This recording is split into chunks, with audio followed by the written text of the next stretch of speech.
We now come to Prime Minister's questions. Richard Thompson. Number one, Mr. Speaker. Mr. Speaker, I know that members from across the House will want to join me in offering our best wishes to His Majesty the King and Her Royal Highness the Princess of Wales. Mr. Speaker, this morning I had meetings with ministerial colleagues and others. In addition to my duties in this House, this afternoon I shall be meeting the extraordinary 100-year-old Holocaust survivor, Lily Ebert. Lily promised that if she survived Auschwitz, she would tell the world the truth of what happened. Never has such a promise been so profoundly fulfilled. And as we prepare to mark Holocaust Memorial Day on Saturday, I'm sure the whole House will join me in reaffirming our promise to Lily that we will never forget the Holocaust and we will carry forward her life's work for generations to come. Richard Thompson. Thank you, Mr. Speaker. And can I echo the Prime Minister's comments on World Holocaust Day? My constituents, like all of our constituents, rely on the Royal Mail to deliver important items of mail and packages and for people to run their businesses. So they'll be very alarmed to learn of proposals from Ofcom that Royal Mail might be allowed to cut the number of days that they might be able to, that they will provide that service. Can the Prime Minister give a commitment to me here today that under his watch there will be no reduction in postal services provided by the Royal Mail in Scotland or anywhere else? Well, Mr. Speaker, I agree about the importance of the Royal Mail's universal service obligation, and as you will have heard from the Minister this morning, we remain absolutely committed to ensuring that it remains as it is. Paul Holmes. Thank you, Mr. Speaker. The Lib Dem-run council in Eastleigh has just received a report from their external auditors warning of the possibility of fraud and ignoring whistleblowers who try to warn them. Does the Prime Minister agree with me that Lib Dem leaders who shun accountability, shun transparency and simply say "not me, Gov" should start showing some remorse and responsibility or make way for those who will? Well, We'll hear the answer. Come on, Prime. my honourable friend raises an important matter to the people of Eastleigh, which I was pleased to discuss with him on my recent visit to his area, and I know that the contents of the report are deeply concerning. It is disappointing to see this Liberal Democrat-run council rack up debt with absolutely no plan for how to fund it. And the council has been issued with a best value notice, and I know that he is talking to the Department of Levelling Up, who will be monitoring the situation closely. We now come to the Leader of the Opposition, Keir Starmer. Thank you, Mr. Speaker. Can I join the Prime Minister in his comments about His Majesty the King and Her Royal Highness the Princess of Wales, and in his comments about Holocaust Memorial Day? Never again must be said more defiantly this year, as it's said every year. Mr. Speaker, last week we lost Sir Tony Lloyd, a true public servant who touched the lives of many people across the House and across the country. And I'm glad that his family were here yesterday to hear the many tributes to and memories of Tony. He will be greatly missed. Mr. Speaker, the Prime Minister's had quite a week, from endlessly fighting with his own MPs to collapsing in laughter when he was asked by a member of the public about NHS waiting lists. So I was glad to hear that he managed to take some time off. Can I just say, I wanted to the Prime Minister, I'm certainly going to hear the Leader of the Opposition. Those people who don't want to hear, they can certainly leave, because that's how it's going to be, so get it in order. Some of you are wanting to catch my eye again. It's not a good way to do it. Mr. Speaker, I love this quaint tradition where the more they slag him off behind his back, the louder they cheer in here. Keep it going. And also, for this side, you can have a joint cup of tea. Come on.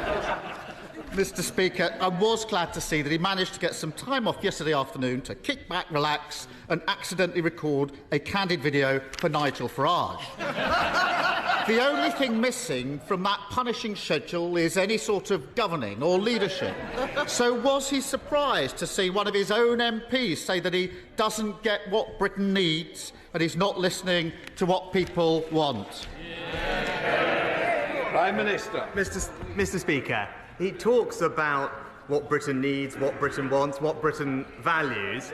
This from a man who takes the knee, Mr. Speaker, who wanted to abolish the monarchy, who still doesn't know what a woman is, and who just this week, one of his front benchers said that they'd back teaching divisive white privilege in our schools, Mr. Speaker. Looking at his record, it's crystal clear which one of us doesn't get Britain's values.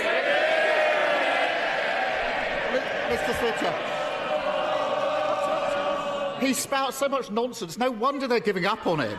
And even now, as his government crumbles around him and his own MPs point out he's out of touch, got no plan for growth, crime or building houses, the Prime Minister is sticking to his one-man Pollyanna show. Everything's fine. People should be grateful to him. The trouble is, no one's buying it. Does he actually understand why his own MPs say he doesn't understand Britain and that he is an obstacle to recovery? Prime Minister. Again, Mr. Speaker, he calls it nonsense, but these are his positions, Mr. Speaker. Right? And he doesn't want to talk about it, but this is the fact. He chose to represent a now proscribed terrorist group, Mr. Speaker.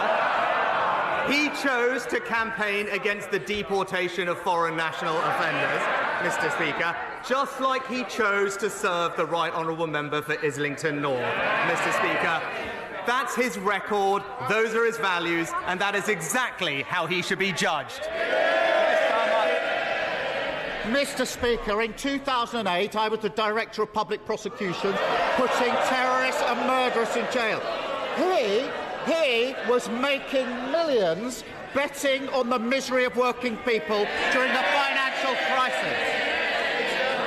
And we've seen this story time and time again with this lot. Party first, country second, safely ensconced in Westminster, they get down to the real business of fighting each other to death. The country forced to endure their division and chaos. The longest episode of EastEnders ever put to film. Meanwhile, this week we discover that Britain is going to be the only major economy that no longer makes its own steel. That the government is handing out £500 million to make 3,000 steelworkers redundant. And that the parents of thousands are being told that his free childcare promise is nothing but a mirage. Isn't he embarrassed that the Tory party is yet again entirely focused on itself? Mr. Speaker, there's yet more sniping from the sidelines. Yeah, you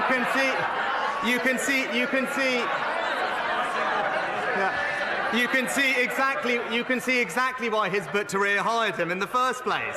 But he wants to talk about these things. Even his own party are now realising that he simply doesn't have a plan for this country, Mr. Speaker. The member for Dagenham and Rain has said it's difficult to identify the purpose of his leadership. And long-time celebrity backer Steve Coogan recently said he licks his finger, sticks it in the air, and just sees which way the wind is blowing.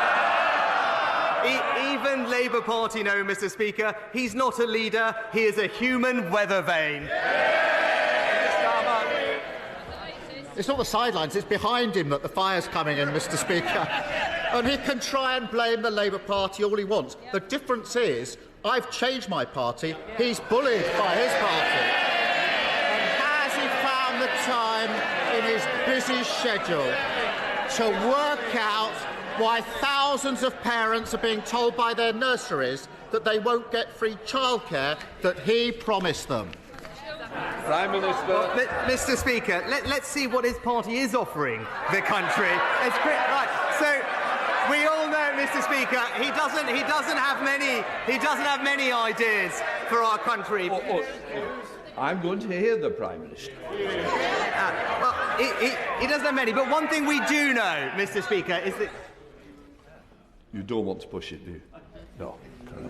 We do know that he's committed to his 2030 decarbonisation promise, Mr. Speaker, which they say will cost £28 billion. But I was reading about it this week. He says he's changed the party. One of his team called it an albatross hanging around their neck. That might have been the Shadow Chancellor, maybe, Mr. Speaker. But he said they're doubling down on it. All this ahead of a crunch meeting, we're told this week, for them to work out how they're going to pay for it. I can save them some time because we all know the answer. Higher taxes for the British people. Mr. Speaker, there's only one party that crashed the economy. They're sitting right there.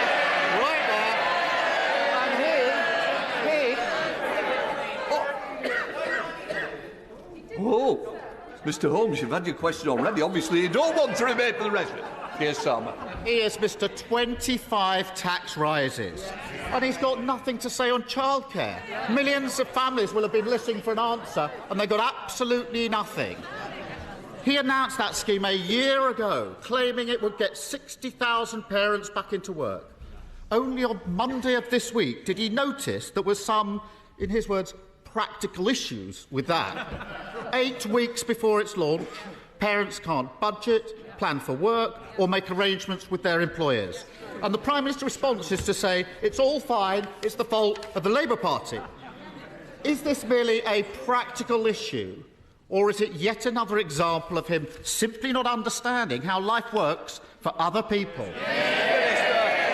Mr. Speaker, we're delivering the biggest ever expansion of childcare in this country's history, Mr. Speaker. But while millions of parents will benefit from that, again, it's right that he should come clean with them about the cost that his plans will impose on all of them. He goes on and on about the Green Promise, Mr. Speaker. He says he wants to keep it.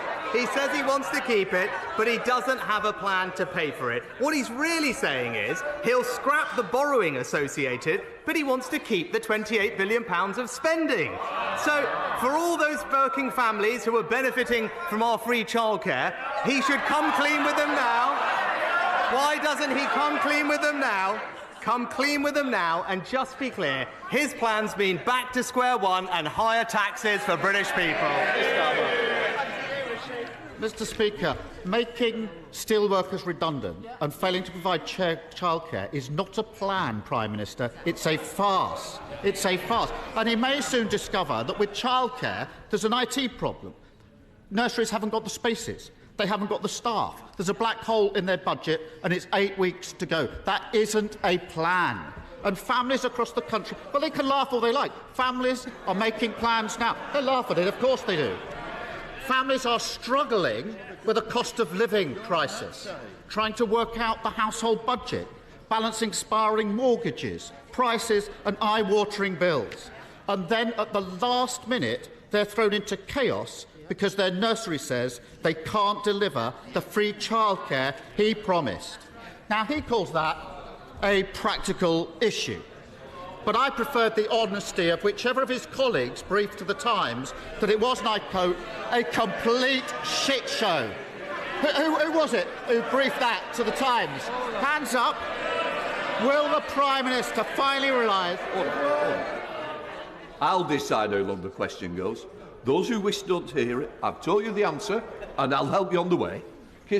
When will the Prime Minister finally realise that the biggest practical issue facing Britain is the constant farcical incompetence of the government that he leads? Mr. Speaker, another week with no ideas, absolutely no ideas as country, and absolutely no plan. He talked about the cost of living, Mr. Speaker, he talked about the economy, but he never actually brings it up, and we all know why, Mr. Speaker, because things are improving and we are making progress. Wages now rising, Mr. Speaker, debt on track to be reduced, and inflation more than halved from 11% to 4%, because he actually knows that our plan is working and that his £28 billion tax grab will take Britain back to square one. And that, Mr. Speaker, is the choice. It's back to square one and higher taxes with him, or a plan that's delivering a brighter future with the Conservatives.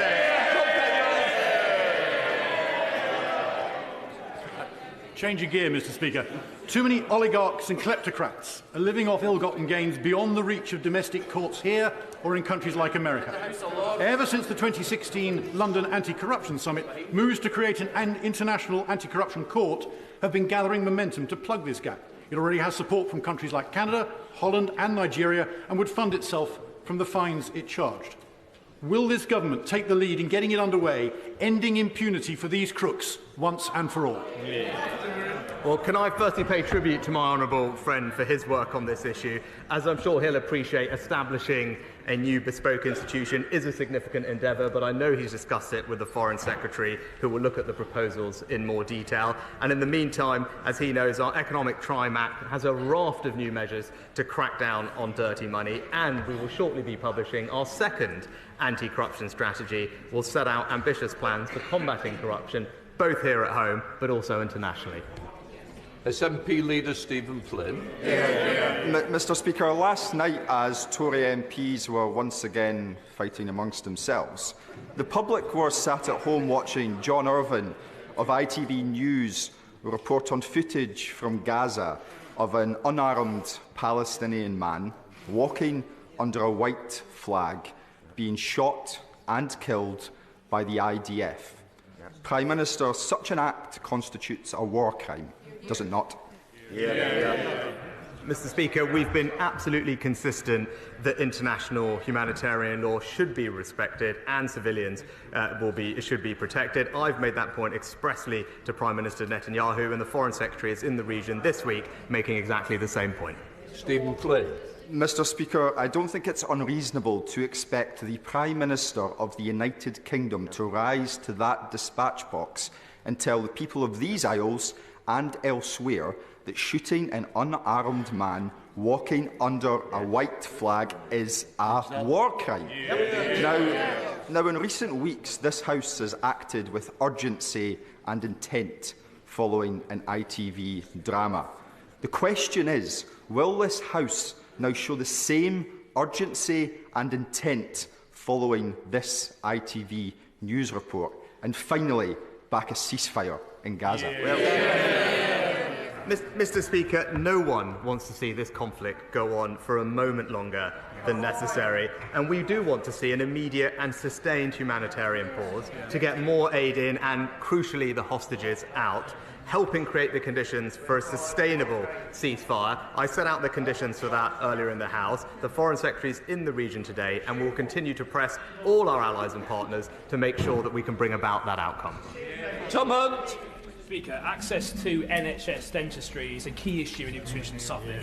Locally, actually, we've done something about it. And the University of Suffolk and the local NHS deserve great credit for establishing a new dental centre which is going to carry 18,000 hours a year of NHS dental appointments. However, a source of great frustration for myself and a number of constituents is that many people who train to be a dentist at university for 5 years and have their training heavily subsidised can immediately go private or actually go abroad without giving anything back to the NHS. It seems wrong to me. Would the Prime Minister support the view of many of my constituents that for, say, 5 years they work in the NHS, they give something back, and this will make a huge contribution to this problem?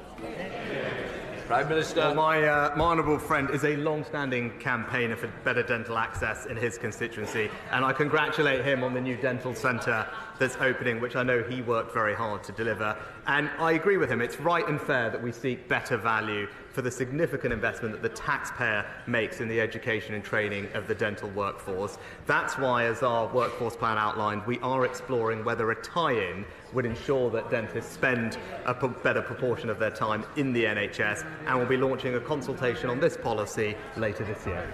Colm Eastwood. Thank you, Mr. Speaker. In the week of the anniversary of Bloody Sunday, people in Derry are watching unarmed Palestinians being gunned down by Israeli soldiers. Over 25,000 people have now been slaughtered in Gaza. The Prime Minister says, and he said it again today, that he wants to see a sustained ceasefire. So my question is a very, very simple one. The next time there's a vote at the UN for a ceasefire, will his representative vote for it? Well, Mr. Speaker, of course we'll engage with all UN resolutions on their merits, and I've been clear no one wants to see this conflict go on for a moment longer than is necessary. We do want to see an immediate pause so we can get aid in and hostages out, because the situation is desperate for many people there. But a sustainable, permanent ceasefire needs to fulfil a set of conditions, including Hamas releasing all of the hostages, Hamas no longer being in charge of Gaza with the threat of rocket attacks into Israel, and an agreement in place for the Palestinian Authority to return to Gaza to provide governance and services. The Foreign Secretary is in the region. Those are the principles on which we are working, and I believe those are shared by all our major allies. Sure. Thank you, Mr. Speaker. In 1859, Brunel opened his rail bridge over the River Tamar. In 2022, I met with Network Rail and others to celebrate the agreement to build a simple footbridge going over the railway line in Loswithiel. That bridge still doesn't exist, and I have no completion date. Can my right honourable friend help? Well, I know that my honourable friend is a long-standing campaigner for the footbridge at Lostwithiel Station, and I recognise her concerns and the pressing need for the construction of this footbridge. I'm told that Network Rail is currently working on a funding solution for this, so that it can take forward this important project in the next financial year, and the Rail Minister will keep my honourable friend updated on his progress. Mr. West. Thank you, Mr. Speaker.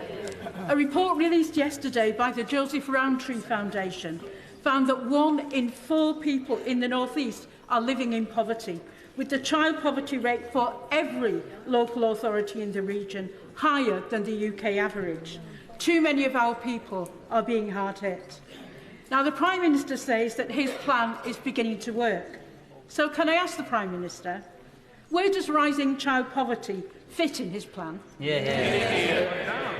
Well, in fact, Mr. Speaker, the plan is working because poverty is falling in our country.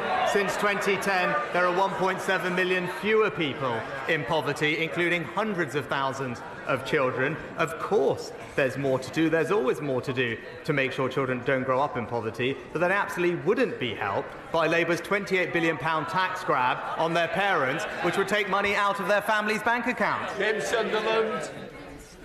Mr. Speaker, Bracknell Forest is a place of aspiration, opportunity and enterprise. Business occupancy rates and employment figures are thankfully high. Footfall at the Lexicon Shopping Centre is up and wages are up, but the cost of living continues to bite across the UK. What more can be done to put more money in people's pockets?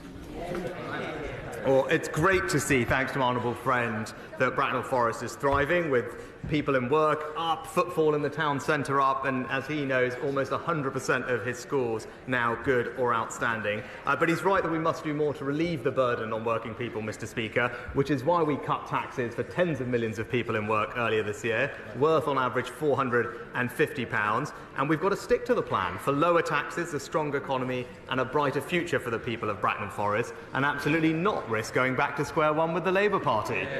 Debbie Abrahams. Mr. Speaker, if everyone had the same good health as the least deprived 10% of the population, in England there would have been a million fewer deaths between 2012 and 2019, and 28,000 fewer deaths in the first year of COVID. These inequalities are not inevitable. Does the Prime Minister think that cuts in social security to 85,000 low-income households, including people in low-paid work in my constituency, will help to address these health inequalities?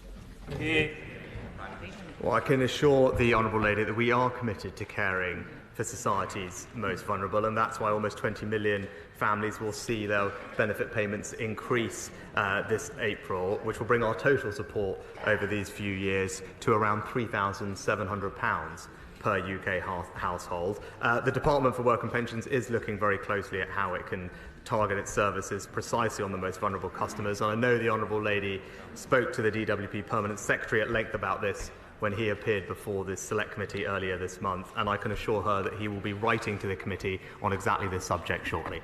Jonathan Lord.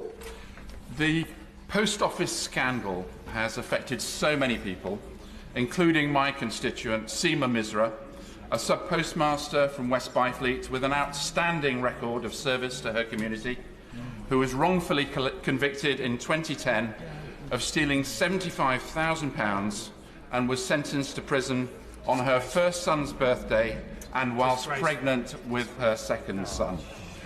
Does the Prime Minister agree with me, and more importantly with Seema Misra herself, who is in the gallery today with her husband Devinder, that she is due a full apology from the Post Office, a full apology from Fujitsu, and proper compensation as a matter of urgency?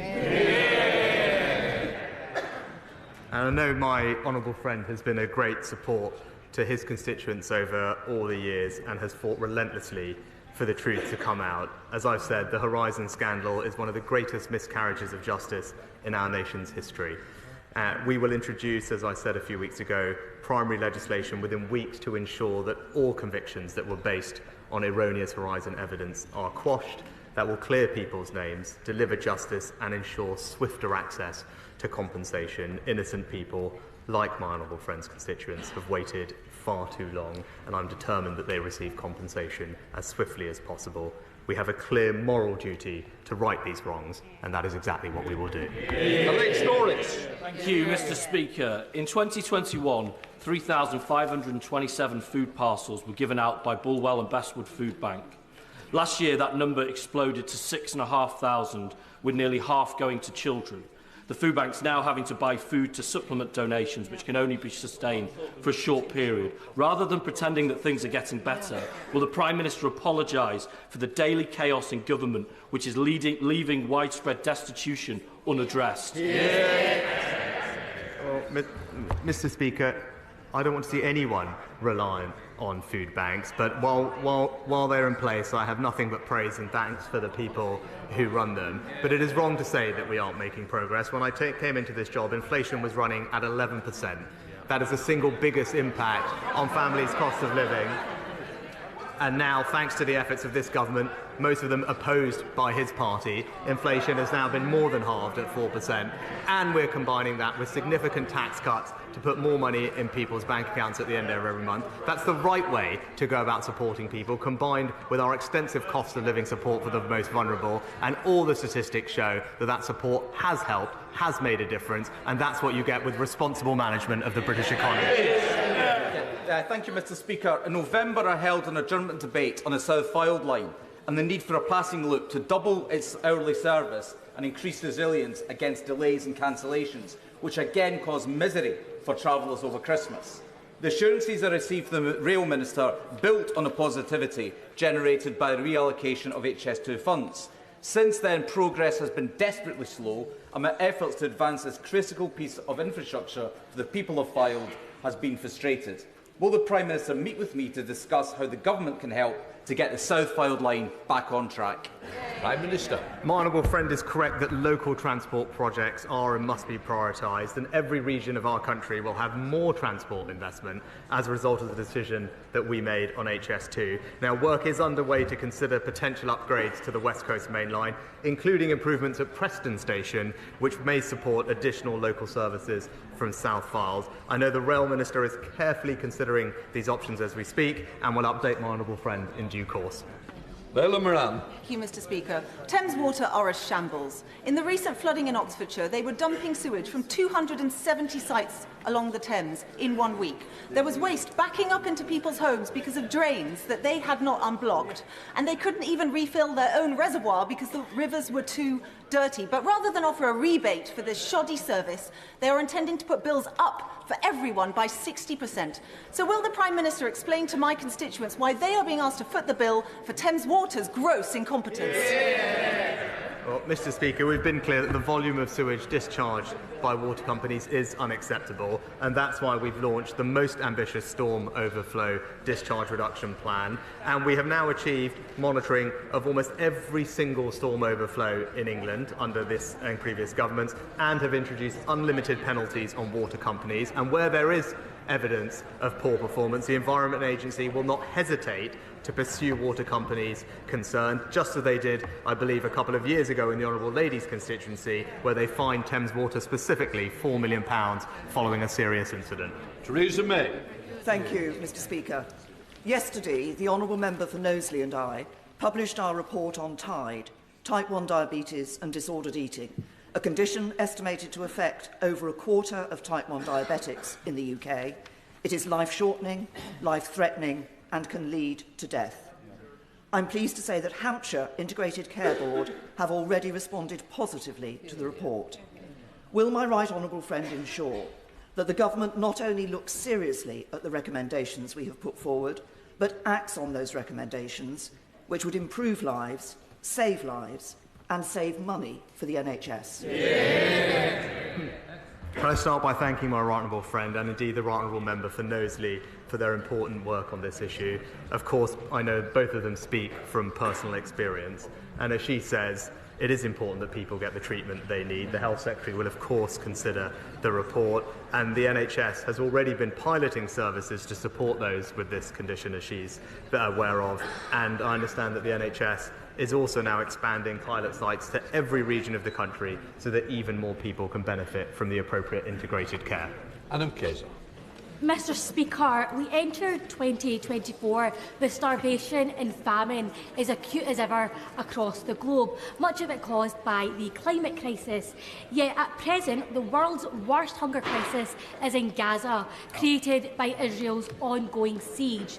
The Integrated Food Security Phase classification has found that of 600,000 people facing starvation globally, 95% of them are in Gaza. Mr Speaker, starvation used as a weapon of war is a war crime. Aye, aye. The Israeli government has the power to end this starvation crisis by ending the siege of Gaza and opening all crossings. Does it not, Prime Minister? Mr Speaker, I've been absolutely clear that we are incredibly concerned about the devastating impact of the situation in Gaza on citizens. That's why we have tripled our humanitarian aid for this financial year to the region. And, as I said in the statement yesterday, are working with partners such as Jordan and the United States to open up new aid corridors so we can increase the supply of aid getting in to those who desperately need it. Miriam Cates.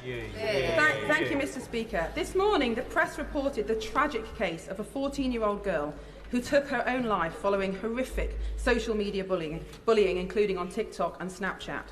Since 2010, across the English-speaking world, there's been a marked increase in poor teen mental health, teen suicide attempts, and children addicted to pornography. The United Kingdom has a strong tradition of legislating to protect children from serious threats to their safety and welfare. So does my right honourable friend agree with me that it's time to consider banning social media and perhaps even smartphones for under-16s? Well, Mr Speaker, my honourable friend is absolutely right to highlight the impact of what happens online on our children, and that's why our Online Safety Act tackles both criminal activity online and protects children from harmful or inappropriate content such as bullying or the promotion of self-harm, accessing pornography and also exposure to eating disorders. Ofcom are now rightly developing and consulting on the guidance and the codes of practices for how those platforms will meet their duties, and if they don't clean up their act, then Ofcom will be able to impose fines of up to 10% of global turnover on the social media firms. Mr Speaker, recently released documents reveal that the Foreign Office had serious concerns about Israel's compliance with international humanitarian law and its ongoing assault on Gaza. This assessment was hidden from Parliament, whilst the Prime Minister boldly stated his confidence in Israel's respect for international law. Since then, the scale of Israel's war crimes in Gaza have been revealed to the world thanks to South Africa's case to the ICJ. Therefore, is it now not the time for the Prime Minister to admit that he has the blood of thousands of innocent people on his hands, and for him to commit to demanding an immediate ceasefire and an ending of UK's arms trade with Israel? Mr Speaker, that's the face of the changed Labour Party.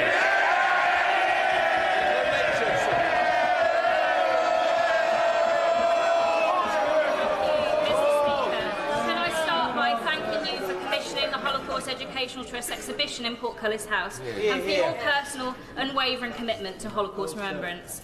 Mr Speaker, as we approach Holocaust Memorial Day, will the Prime Minister join me in commending the important work of the Holocaust Educational Trust, in particular their work with Holocaust survivors, who, despite living through the darkest moment in human history, continue to share their testimony in the hope of ensuring never again. In the face of the appalling rise in anti-Semitism which we see on the streets of Britain, will my right honourable friend join me in encouraging all members to sign the Book of Commitment and stand up against anti-Semitism? Mr Speaker, I join my honourable friend in paying tribute to the brilliant work of the Holocaust Educational Trust and thank her for all her work on this issue. I'll be signing the Book of Commitment this afternoon during my meeting with Lily Ebbett, and I encourage members on all sides to do the same and to reaffirm with shared determination to ensure that the Holocaust is never forgotten and to defeat the resurgence of anti-Semitism and all forms of hatred in our country. Final question, Sarah Champion. Mr Speaker, I represent a proud steel community in Rotherham who stand with the steel workers in Port Talbot at this very worrying time. My constituents don't want to see their taxpayers' money used to make British workers redundant, our primary steel-making capacity decimated, and our national security compromised. So will the Prime Minister change his destructive course, starting by looking at the credible multi-union plan to safeguard our steel industry's long-term future? Mr. Speaker, I know this is an anxious time for steel workers in South Wales, but we are committed to working with the steel sector to secure a positive and sustainable future. The Honourable Lady will know that during the pandemic we provided support to Celsa, a steel company in South Wales, to safeguard jobs and ensure the sustainability of that plant. And what was proposed to happen in South Wales was the loss of 8,000 direct jobs, thousands more across the supply chain, and the complete closure of the plant. Because of the government's investment and support and partnership with Tata, we have safeguarded 5,000 direct jobs, thousands more in the supply chain, and ensured the long-term sustainability of that steel plant so it has a brighter future. Obviously, this is difficult, but it's entirely churlish of her not to recognise the largest support package. It is one of the largest support packages that any government has provided any company, and in the process safeguarded thousands of jobs. That completes Prime Minister's questions. Please let the chamber clear.